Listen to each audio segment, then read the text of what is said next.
বাবুরে। হ্যাঁ মা, কিছু বলবে? বলতে তো চাই অনেক কিছুই রে বাবা, কিন্তু তোর মুখের দিকে তাকিয়ে তো আমি কিছু বলার সাহস পাচ্ছি না। সারা রাত বৌমা চিন্তা করতে করতে একেবারে শুকিয়ে কাঠ হয়ে গেলি রে বাবা। খাওয়া নেই, ঘুম নেই, আর কতদিন তুই এভাবে বৌমার শোকে শোকে পাগল হবি বলতো রে বাবা। যে গেছে সে তো আর ফিরে আসবে না রে বাবা।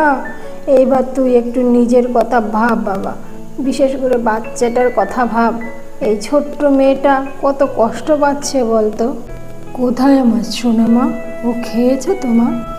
হ্যাঁ, ওকে খাইয়ে ঘুম পাড়িয়ে দিয়ে এসেছি, কিন্তু তোকে তো এবার খেতে হবে বাবা। আমার খিদে নেই মা, তুমি খেয়ে দিয়ে শুয়ে পড়ো গে মা। আর কতদিন খিদে নেই বলে কাটাবি বাবা? আমি তোকে একটা কথা বলি বাবা, তুই এবার একটা বিয়ে কর। কি বলছো তুমি মা? তুমি এত তাড়াতাড়ি তোমার বৌমার কথা ভুলে গেলে? না বাবা, আমি বৌমার কথা ভুলিনি, আমি সারা জীবন বৌমার কথা মনে রাখবো। কিন্তু তাহলে এভাবে জীবনটা তো থামিয়ে দেওয়া যেতে পারে না। তোর এখন বয়স কম, তাছাড়া তোর এখন একটা বাচ্চা মেয়েও আছে, তার কথা তো তোকে ভাবতে হবে বল বাবা। আমি আর কতদিন বাঁচবো?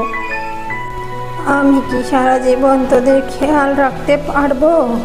এখন ওর একটা মায়ের প্রয়োজন যে সারা দিন রাত ওর খেয়াল রাখতে পারবে। আমি বলি কি বাবা, তুই এইবার একটা বিয়ে কর, আবার নতুন করে তোর সংসারটা শুরু কর। মা, তুমি যা বলছো ভেবে বলছো তো? বাড়িতে একটা বউ আসলে সে বাচ্চাটাকে মেনে নিতে পারবে তো? হাজার হোক সে সৎ মা, কিছুতে রিয়ার ভালো সহ্য করতে পারবে না, কষ্ট সহ্য করতে পারবে না মা। বাবা, তুই ভুল ভাবছিস। সৎ মা কি নিজের মা হতে পারে না? দেখবি দেখবি ও নিশ্চয়ই রিয়ার খেয়াল রাখবে। আর তাছাড়া রিয়ার মতো এত মিষ্টি একটা মেয়েকে কি ভালোবেসে না পারবে? ও রিয়াকে ঠিক ভালো রাখতে পারবে। বেশ মা, তুমি যখন এত করে বলছো তখন আমি আরেকটা বিয়ে করতে রাজি, কিন্তু আমার একটা শর্ত আছে মা। কি শর্ত বাবা? যে আমার বউ হবে সে নিজের কোনো সন্তান নিতে পারবে না, সে আমার রিয়াকেই নিজের মেয়ের মতো করে মানুষ করতে হবে। আমার রিয়াকেই আঁকড়ে ধরে বাঁচতে হবে। আমার এই শর্তে যে রাজি হবে আমি তাকেই বিয়ে করব। ঠিক আছে বাবা, তাই হবে। আমি বিয়ের আগে সমস্ত কথা বলে নেব।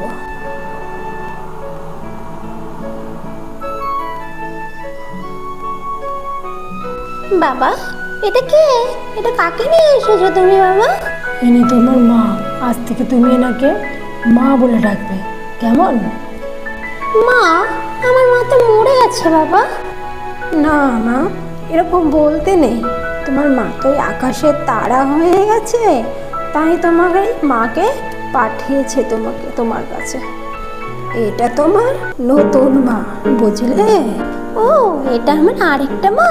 ঠিক আছে, আমি তাহলে এনাকে মা বলেই ডাকবো। এই তো কত ভালো মেয়ে। যাও এবার তাহলে তুমি নিজের ঘরে যাও।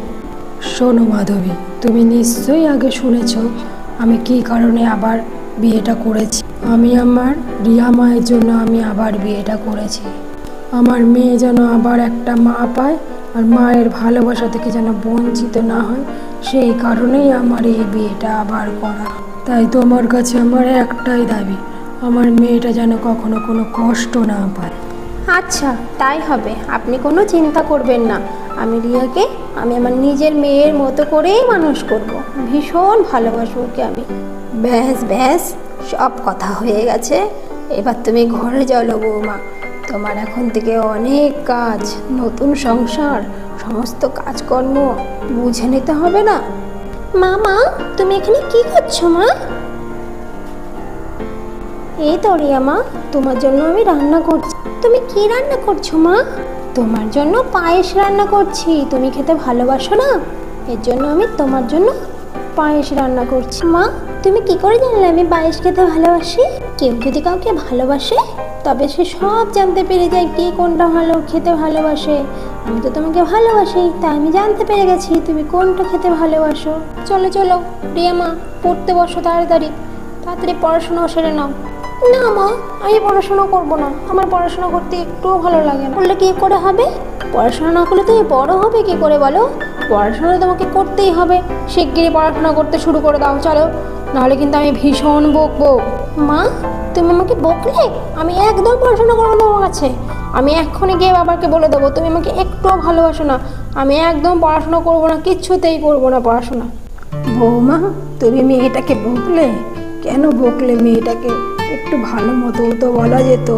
এর জন্যই বলে নিজের মা না থাকলে কেউ ভালোবাসে না, সৎ মা তো সৎই হয়। মা, আপনি যে কি বলেন না, পড়াশোনাটা না করলে পরে ও কি করে ভালো মানুষ হতে পারবে? ও তো বড়ই হতে পারবে না পড়াশোনা না শিখলে পরে।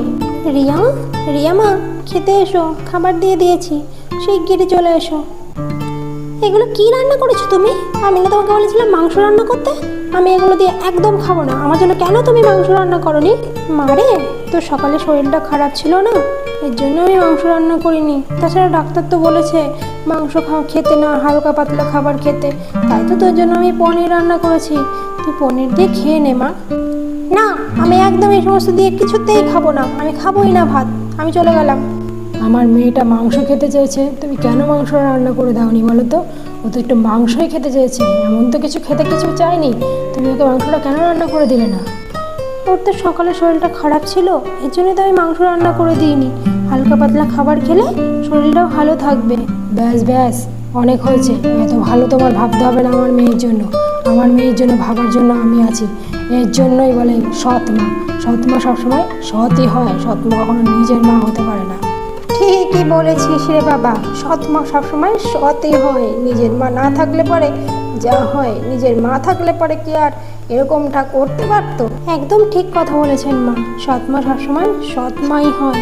সে যতই ভালোবাসুক না কেন নিজের মেয়ের মতো করে, কিন্তু সৎ মা নাম, সে তো সৎ মাই হবে। সে যতই ভালোবাসা দিক, তার ভালোবাসার কোনো দাম নেই। নিজের মা যদি বকতো তাহলে কোনো কিছুতেই কিছু হতো না। যেহেতু আমি সৎ মা, তাই ওকে ভালো চেয়ে আমি বকতেও পারবো না। আমার খুব ভুল হয়ে গেছে মা, আর কখনো আমি এরকম করবো না।